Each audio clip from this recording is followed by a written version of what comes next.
Well, hello, this is Denise Miller, your Leadership Lady Live, and I am here today to speak to you about 6 more leadership strategies that we see evidenced in Jesus's ministry.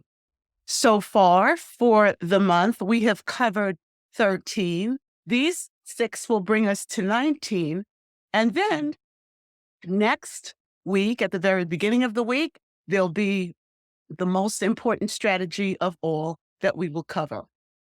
But for now, there won't be an equation, there won't be an acronym. It will simply be 6 strategies. The first of those strategies is active listening. But before we go further, may I ask you to please remember to like with the thumbs up or the heart, depending on where you're listening to me, to also share. Please do share and please do subscribe. Now, on with active listening. Jesus listened to his team, his disciples, and to those who followed him, and he listened with his ears and his eyes. He listened with his ears by listening to what they were saying, and again to what they were not saying. And he listened with his eyes by observing their body language. As leaders, we must remember that people may not always tell us exactly what it is that we're asking them. And sometimes it's because they're afraid, they don't want to insult us, they don't want to hurt us. But one thing that I have learned over the years, and it's something that I taught my students when I taught communications classes, is that bodies cannot lie. Bodies will tell you the position that people are sitting in, the way that they're sitting, facial expressions. It is very, very difficult for body language to not tell you exactly what's going on. You just have to observe it. So Jesus was an active listener. He also was an encourager. He encouraged his disciples. He encouraged the people around them. He built their confidence that they could do this thing. He was asking them to do some very, very hard work.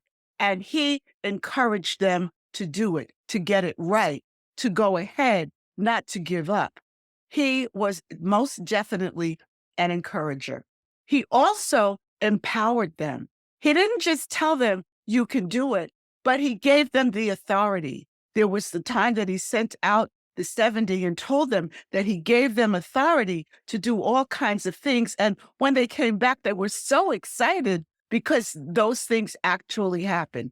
There is nothing like empowering your people when you're a leader. Yes, you have the authority to do certain things, but when you have people on your team who are capable of making good decisions, capable of executing the work that needs to be done and can do it on your behalf, let them. They're going to make mistakes. You made mistakes, but let them. The only way that people grow and learn is when they're empowered and when they are then permitted to do what it is that they need to do. The next thing that Jesus did was he had compassion. He really did have compassion for the state of his team, his disciples. When they were tired, when they had had a hard day, when they had worked so hard that they didn't even have time to eat, he sent them off to rest, to relax, to gain some balance in their lives. Because sometimes our teams work really hard for us and with us. And we must recognize that these are people and not machines. We may need a lot of work done, but if our people are not rested enough physically, are not rested enough mentally, they're not going to be able to do the work. The other thing is that we need to observe what's going on in their lives. If you have someone that has a sick spouse or a sick parent or a chronically ill child, you do have to have compassion. They are not going to be able to give you 1,000%.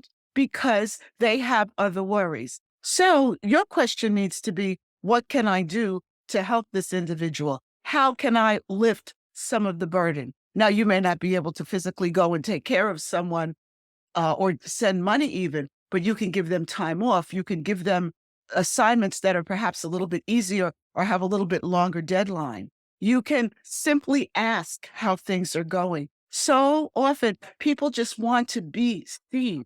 So it's important that you have that compassion, that you see them, that you extend yourself.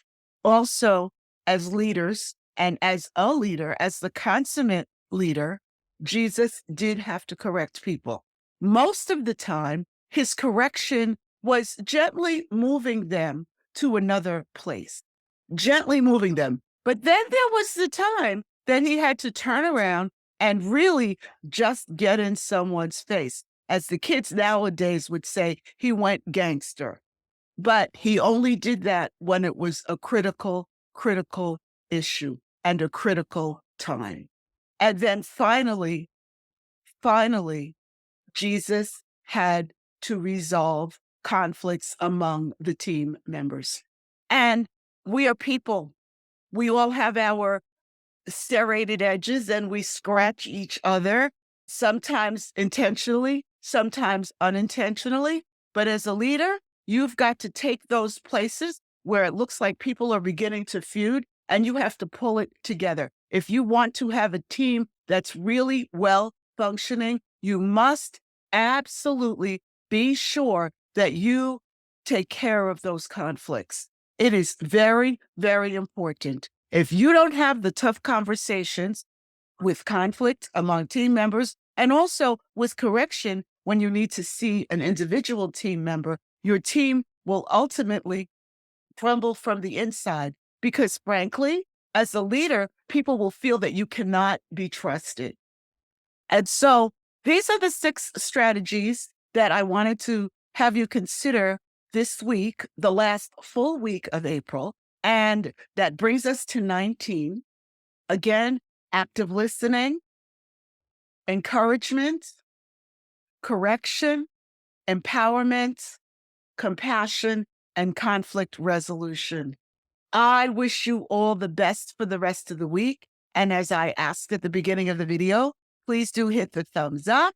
Please do subscribe and please do share because there's someone who you know, who I don't know, who really could use this information.